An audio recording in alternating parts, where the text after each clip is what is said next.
আসসালামু আলাইকুম প্রিয় দেশবাসী। বাংলাদেশের অনেক বড় বড় নেতা বা বক্তা দাবি করে তারা অনেক বড় বড় বক্তা। তারা বলে মানুষ মরার পর কবরস্থ করি, দাপন করি, তারপর এই লাশ কবরের সম্মুখে দাঁড়িয়ে মোনাজাত করা, মুর্দারের কাছে কিছু চাওয়া।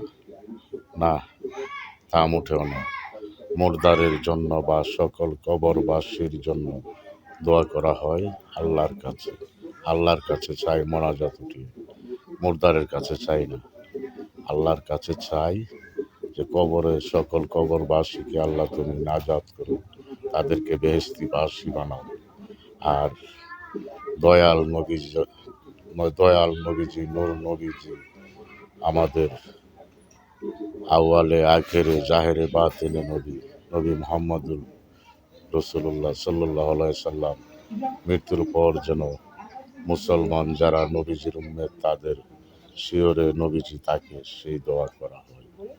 নবীজির রোজা থেকে এই যত মুসলমান নবীজির উম্মত মারা যায় সেখানে এসে হাজির যেন হয়, সেই জন্য দোয়া করা হয়।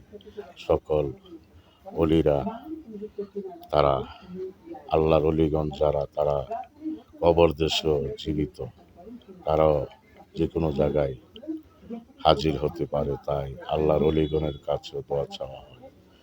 আল্লাহর কাছে না, শুধু আল্লাহর নবী মুহাম্মদুর রাসূলুল্লাহ সাল্লাল্লাহু আলাইহি সাল্লাম নূর নবীজি ও আল্লাহর অলিগণ বড় পীর আব্দুল কাদের জিলানী রাহমাতুল্লাহ আলাইহি, উনিও ওনাদের যারা মুরিদ, যারা কার্তিকা তরিকার মুরিদ, তাদের কবরস্থে হাজির হতে পারে আল্লাহর অলিগণ, শুধু নবীজি না। নবীজির তো কোনো তুলনা নেই।